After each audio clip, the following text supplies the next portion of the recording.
Fat mail-order bride arrived. Mountain man took one look and said, "Go back." Then she heard, "Go back to Boston. You're not the woman I sent for." The words cracked across the tiny Montana depot like a rifle shot. Prudence Ashford, Prue to the strangers who would never become friends, stood beneath the station's tin awning, snow needling her cheeks, breath fogging the air. She clutched a scuffed valise to her body the way a drowning soul clings to driftwood. The photograph in Nathaniel Thornton's pocket, slim waist, careful light, a lie she'd been too afraid not to tell, had just risen up to condemn her. Around them, travelers slowed to stare. Someone snickered. Another whispered, "Mail-order mistake." Prue lifted her chin, fighting the burn behind her eyes. She'd crossed a continent to be chosen. Instead, she was being returned like freight. Nate stood a head taller than any man on the platform, shoulders broad under a storm-dark coat, beard stiff with frost. His face was a winter wall, no welcome, no mercy. He pressed a folded banknote toward the station master. "Ticket east." Prue swallowed. "I am the woman who wrote to you. I bake. I can mend, teach, keep a ledger. I traveled 3 weeks on faith." "You traveled on falsehood," he said, voice flat as iron. "I don't have room for more of those in my house." The laughter grew. A porter dropped a crate. The thud jolted the rails. Prue's fingers numbed around the valise handle. If she left now, there was nothing to return to. No position, no family, only the echo of doors shutting. Then a sound cut through the mockery, a child's cry, high and terrified, from the wagon drawn up beyond the hitching post. "Papa, don't send her away. She looks like Mama." Nate's head snapped toward the voice. Prue's valise slid from her grasp and hit the boards. The crowd fell oddly still, as if the mountain itself had taken a breath.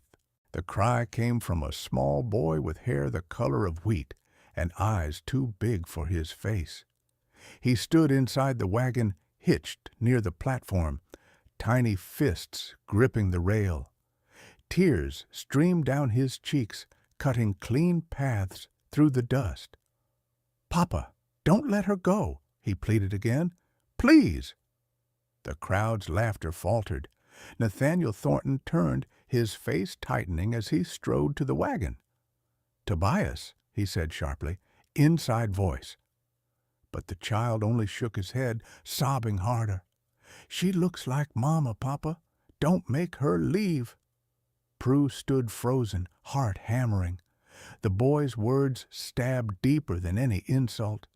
Her breath caught as she saw the carved wooden doll clutched in the child's arms, the face painted with careful, trembling strokes of love. It was a mother's gift, long cherished, now held up like a memory refusing to fade. Nate sighed heavily and glanced back at Prue. For the first time, the hard mask on his face cracked just a little, revealing a shadow of weariness. "He doesn't understand," Nate muttered, voice low enough that only she could hear. "He hasn't since she died." Prue swallowed the lump in her throat. "I can watch him," she said softly, "just until you find someone else." Nate's jaw flexed. "You do that after I came here for a home?" she said, trembling but steady. "If I can't have one, at least let me help a child who's lost his." He stared at her for a long moment, then exhaled through his nose and motioned to the wagon. "Get in. But understand, this isn't marriage, not yet. You'll work for your room and board. When the snow's clear, you'll decide whether to stay or go." Prue nodded, blinking fast to hide her tears. She climbed into the wagon beside the boy. Tobias crawled immediately into her lap, small arms locking around her neck. "Don't leave," he whispered against her collar. It's cold without you already." The words nearly broke her. She pressed him close as the wagon jolted forward, the train whistle fading behind them. The road wound upward through pine forest and frost. The silence between her and Nate was heavy, broken only by the creak of wheels and Tobias's sleepy breaths.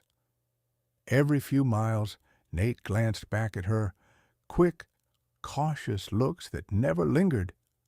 As the mountains rose around them, Prue studied the man she had once imagined from letters, a widower who'd written of carving wood and raising a boy, of missing laughter in his home. She'd built him in her mind as patient, maybe even tender. The reality was a man carved by grief, not romance, someone who'd buried softness under duty. When the sun began to sink, painting the snow gold, Nate finally spoke. "There's food in the pack under your seat. Give the boy some before he sleeps." Prue nodded, rummaging through until she found bread and dried meat. She tore small pieces for Tobias, humming quietly as she fed him. He soon drifted off, head resting against her shoulder. For a moment, Nate's eyes met hers in the wagon's fading light. Something unspoken passed between them, an acknowledgment, fragile and uncertain, but real. He turned back toward the trail. "We'll reach home by dark," he said. Home. The word made her chest ache. She wasn't sure yet what it meant, but for the first time since stepping off the train, it didn't sound impossible. The trail wound higher into the mountains, a narrow path of rutted snow and jagged stone. The wind whispered through the pines, sharp and clean, carrying the scent of wood smoke from faraway cabins. Prue, Ashford, sat in silence beside the sleeping boy, her gloved hands resting gently over his blanket. Each jolt of the wagon reminded her how far she was from Boston, the polished streets, the constant noise, the judging eyes. Here, the world was stripped bare, white snow, black trees, and the sound of one man's breath. Nathaniel Thornton kept his gaze on the trail ahead.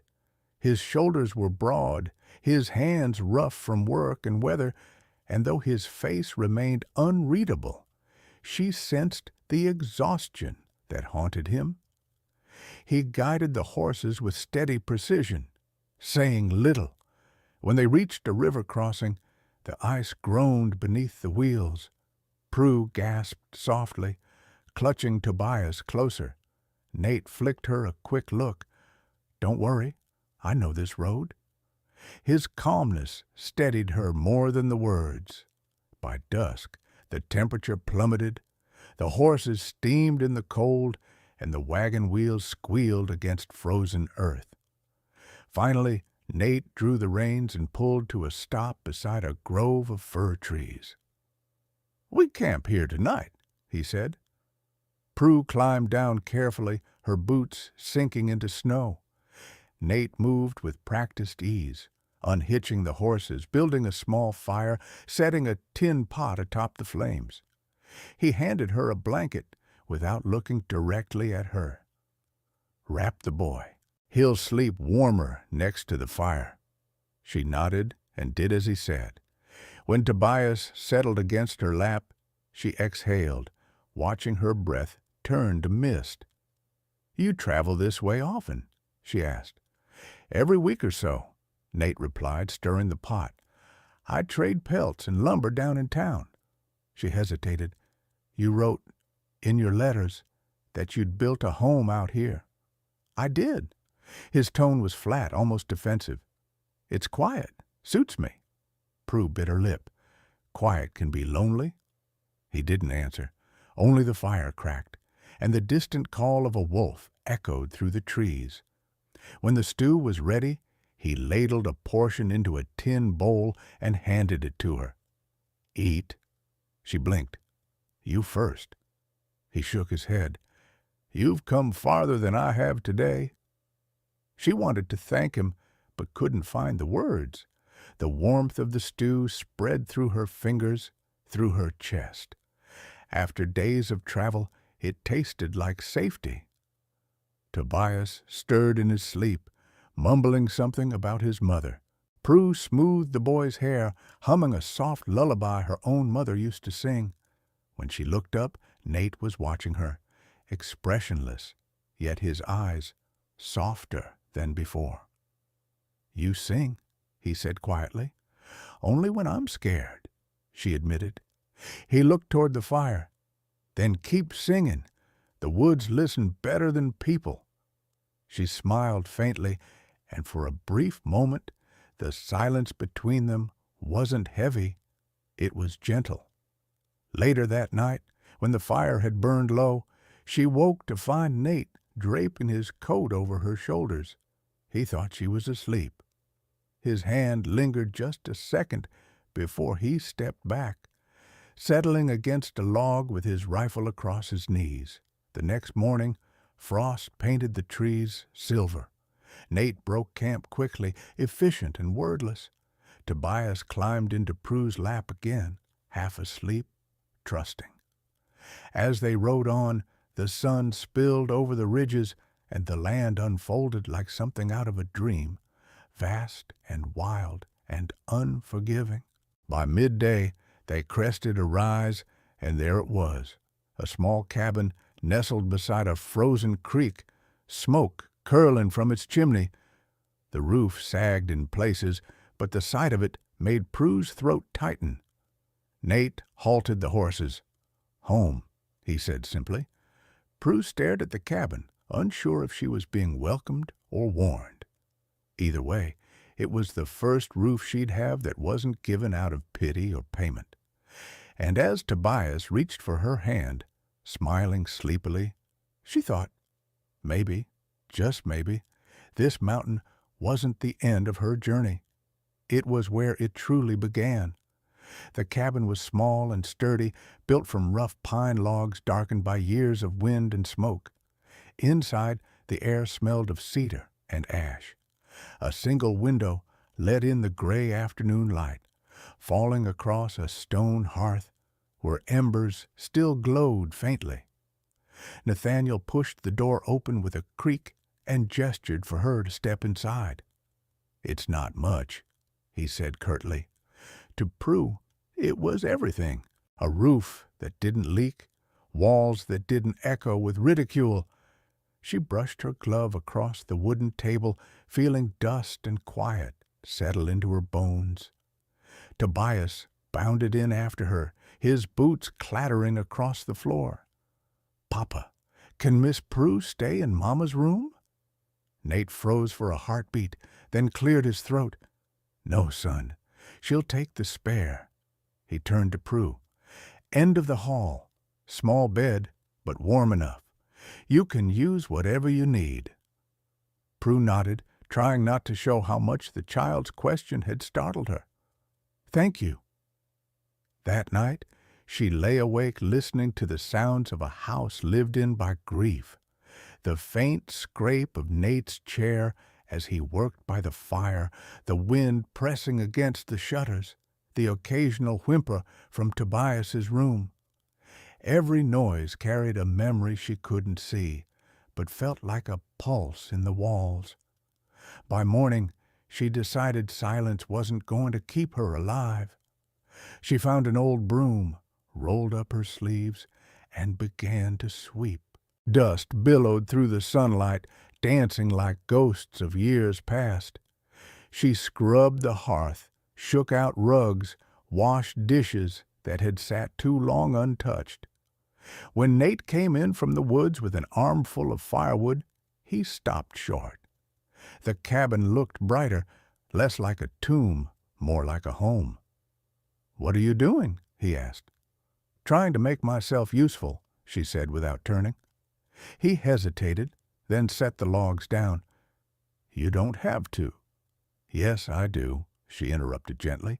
"You gave me a place to stay. The least I can do is give this house some life again." A muscle worked in his jaw, but he didn't argue. That night, for the first time, He joined her and Tobias at the table instead of eating outside. The days found rhythm. Prue rose early to bake bread, the smell of yeast and wood smoke filling the cabin. Tobias followed her everywhere, handing her spoons, asking endless questions about Boston. She taught him to read, tracing his small fingers over the letters carved in an old primer. His laughter returned slowly, like sunlight after a long storm. Nate remained distant, yet something in him began to thaw. He'd linger by the doorway, pretending to check his tools while secretly watching them. Sometimes Prue caught his gaze and offered a small smile. He'd always look away too quickly. One afternoon, a blizzard rolled in without warning. The wind screamed through the valley, rattling the windows. When a log slipped in the hearth, sending sparks across the rug, Prue rushed to stomp them out.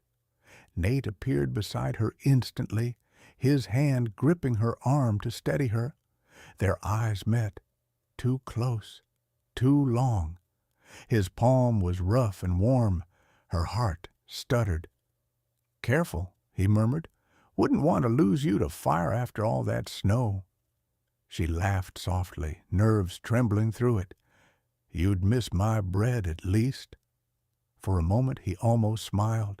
Then he stepped back, the distance between them returning like habit. That night, as the storm raged outside, Tobias fell ill, his skin flushed, breathing shallow. Panic surged through Prue. She boiled water, fetched rags, and sat by his bedside, wiping his forehead while whispering prayers. Hours passed. Nate stood in the doorway, helpless, watching her fight for his son the way he hadn't been able to fight for his wife. Every time Tobias whimpered, she soothed him with patience and tenderness, refusing to rest. By dawn, the fever broke. Tobias slept peacefully, his small hand still clutching Prue's fingers. Nate stepped forward quietly, voice hoarse. "You saved him." She shook her head, exhaustion heavy in her eyes. "He just needed someone to stay." He hesitated, then knelt beside her. "You've done more than stay. You've brought him back." When their eyes met again, something shifted. The gratitude in his gaze wasn't just for his son, it was for her courage, her kindness, her quiet strength.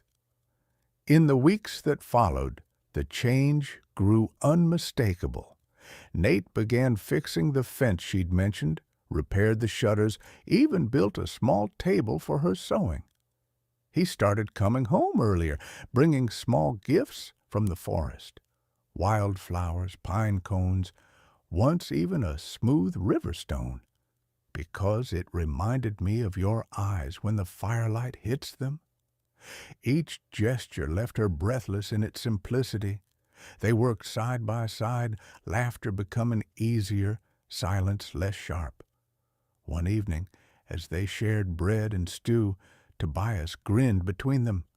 "You look happy, Papa, like before." Nate blinked, then reached across the table, his rough fingers brushing Prue's hand. "Maybe I am," he said quietly. Prue's cheeks burned, but she didn't pull away. Outside, the wind softened, carrying the scent of thawing snow. For the first time, the mountain didn't feel lonely. It felt alive. Spring crept down from the peaks, melting the last of the ice along the creek. The cabin that had once echoed with silence now pulsed with gentle sound. Tobias's laughter, Prue humming over her bread dough, the rhythmic chop of Nathaniel's axe in the yard. Life had found a rhythm again, but mountain peace is fragile. The world beyond their valley had not forgotten Nathaniel Thornton. It began with hoofbeats. One afternoon, while Nate was mending the fence, two riders appeared at the edge of the clearing, their silhouettes cut hard against the pale sky. Prue stepped onto the porch, wiping her hands on her apron. Nate straightened, the axe still in his grip. The lead rider dismounted, a man in a worn leather coat with a scar along his jaw. "Afternoon, Thornton," he drawled. "Been a while."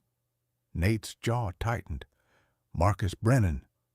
The name hung in the air like the echo of a gunshot. Marcus smiled without warmth. "Heard you've been keeping busy up here. New wife, new start. Shame about those old debts you left behind." Prue's fingers froze around the railing. Nate said nothing. "Seems to me," Marcus continued, "you still owe me for that shipment in '79. Or maybe you'd rather settle this the hard way." He nodded toward the cabin. "Pretty little thing you've got there. Wouldn't want anything happening to her or the boy." Nate stepped forward, his voice low and dangerous. "You'll keep their names out of your mouth." Marcus laughed, a cruel, grating sound. "Easy, friend. Just business. You pay what you owe, and I disappear." When the men rode off, leaving dust and threat behind, Nate stood still for a long time, the muscles in his shoulders coiled tight. Prue came down the steps. Who was he? "Trouble," Nate said shortly. "Old mistake. I'll handle it." But Prue saw the worry in his eyes, the shadow that hadn't been there before. That night, long after Tobias had fallen asleep, she found Nate sitting by the hearth, staring into the flames. "You don't have to face this alone," she said quietly. He looked up, guilt flickering across his face. "Yes, I do. That man, he's dangerous. I did business with him once before Mary died. Thought I could make quick money, pay off the land. It went bad. I walked away. He didn't." Prue sat across from him. "Then we'll fight him together. There are laws, people who'll listen." He gave a bitter laugh. "Out here, law's just another word men like him twist to their own liking." She hesitated, then reached into her apron pocket. "There's more than one way to fight." She unfolded a scrap of paper she'd found earlier in one of Nate's old ledgers, a deed to his land, signed and stamped, but never recorded. "This proves you own every acre of this place. If Marcus tries to take it, he'll have to do it in daylight." Nate stared at her, surprise softening his features. "You went through my papers?" "I cleaned your desk," she said simply, "and I pay attention." For the first time, his smile wasn't guarded. It was real. "You're braver than most men I've known." "Not brave," she said, her voice barely above a whisper, "just tired of running." The next morning, while Nate rode to town to speak with the sheriff, Prue stayed behind with Tobias. But she couldn't shake the unease crawling through her chest. The sky was too quiet. The birds had stopped singing. When the first gunshot cracked through the valley, her blood turned to ice. Marcus had come back, and he wasn't alone. Prue grabbed Tobias and pulled him toward the cellar trap door. "Hide here, sweetheart," she whispered. "Don't come out until I say." The boy clung to her, terrified. "Where's Papa?" "He'll come back," she promised, though her voice shook. "He always does." As the sound of horses thundered closer, she straightened, heart pounding, and reached for Nate's rifle above the mantel. Her hands trembled, but her aim didn't. For the first time in her life, Prudence Ashford wasn't the woman being sent away. She was the one standing her ground. The sky had turned the color of steel by the time the riders surrounded the cabin. 6 men, their coats flapping like dark flags, their breath clouding in the cold air.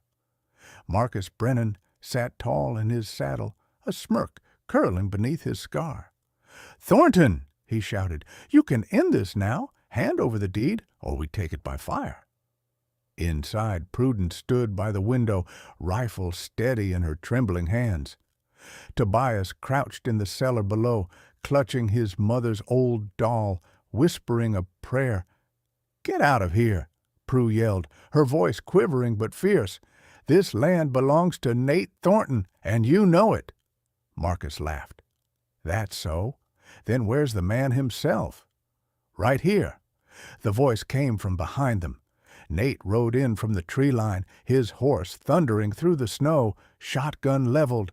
His sudden appearance broke the circle. Men turned, startled, and Marcus swore, wheeling his horse.